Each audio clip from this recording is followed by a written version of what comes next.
This is Good News at Noon with Mr. Dick Baumbach. And how are you, Mr. Baumbach? I am doing great, and I've got some, you know what I've got for you. Good news. That's correct. Let's start right off. Last week you told us, it gave us a little teaser about something that happened with two girls out in Oregon.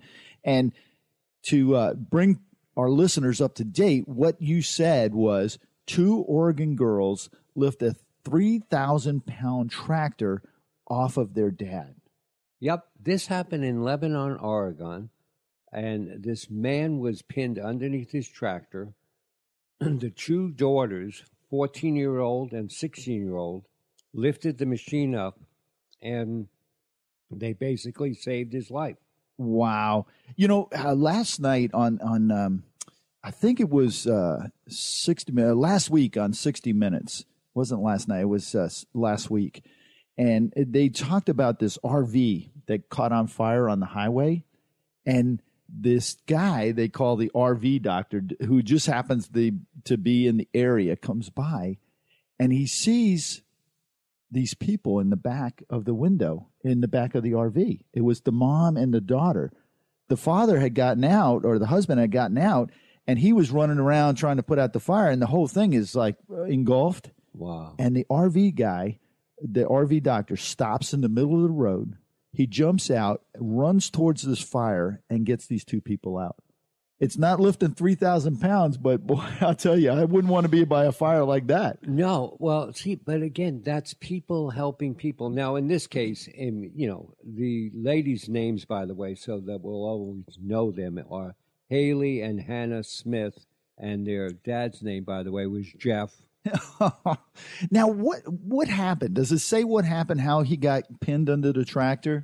What happens if he was picking up a stump out of his backyard and it flipped over, and the stump literally overthrew the tractor, and it was a large one, and he got buried underneath it, and it the steering wheel pinned his chest to the floor or to the ground. Wow. Now, does it say how they were able to accomplish lifting this thing off their dad? Oh, only by, as you know, pure just focus and strength. Yeah, adrenaline. Adrenaline, exactly. Yeah, yep. The next one we have is it comes out of California, and it talks about a California kayaker saves family after SUV plunges into the river.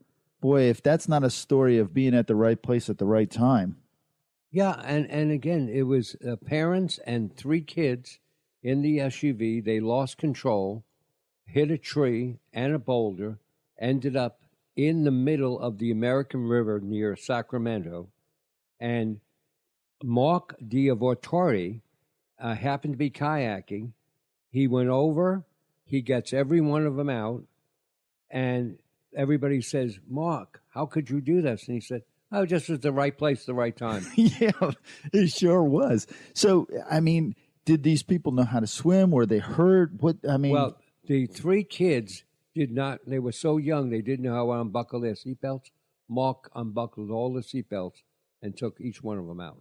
Wow. Now, were they underwater, or was it partially immersed, or how was it? They were underwater. In fact, the driver, the dad, he was upside down. Holy smokes. And he got all of them out.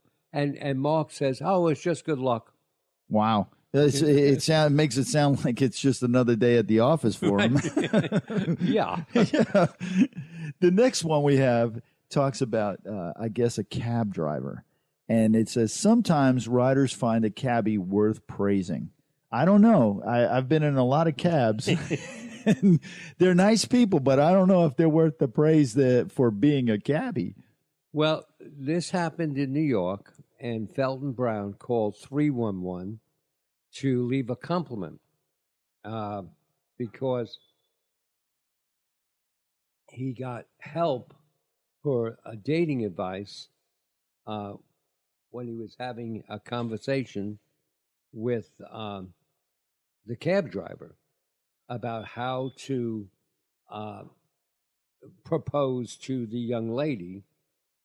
And so he wrote a thing and he called up 311 and said, "I just told him how beautiful this girl was, and he was like, "Look, that's fine. You got to really, if you really like her, go start talking to her and ask her, if she wants to go out." And this guy, because there have been so many negatives, he decided to leave a positive. Wow. Now, was the cabbie's name Abby? No. Dear Abby? Dear Abby the cabbie. They're not releasing the cab driver's name, probably because he was positive. Oh, my goodness. We have too much fun here. So the next one that you have is about a retired racehorses painting or paintings that sell for $500 a pop. Yes. Now, okay. By the way, for the second time of the race, Dick won a little money. Are you ready to know how much? $12.50 on the Preakness.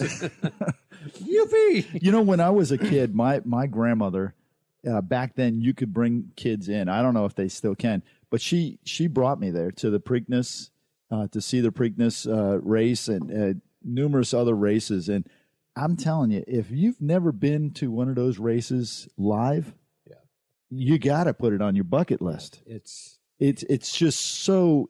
I mean, it's you don't realize it until they open those gates and the horses start running.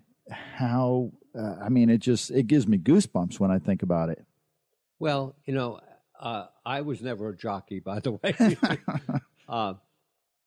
So what happened with this racehorse? The racehorse is Metro Meteor. It decided to go paint. The horse paints. Oh, man. When I read this, it sounded like, the paintings were being made of the retired horse. So the horse is doing the paintings. Right. The horse is doing the paintings. And so far has sold a lot of the paintings. And his owner is his artist that helps him is Ron Kajowski and his wife Wendy, and they pick out the paints for him and the colors, and then he sits around and with his head bobbing up and down makes the paintings. Now, are they horse whisperers? They sell for $20 up to $500, but some of them have bought $20,000 in 1 month. $20,000. Now, do the owners do anything with this money? Does it go to charity, or is it paying for the retirement home? Half it goes to pay his medical bills, and the other half goes for a racehorse adoption program. Wow. Now, how could they have found out that this horse paints? I no idea. The horse isn't Mr. Ed, was it? No. The horse. Apparently, what happened is the horse was standing in his area and saw somebody painting, and hit his head and started painting. Wow, that's just an amazing story. And all of today's stories were amazing. And it's all about the good news, Mr. Baumbach. It's all about the good news. We try. And that has been Good News at Noon with Mr. Baumbach.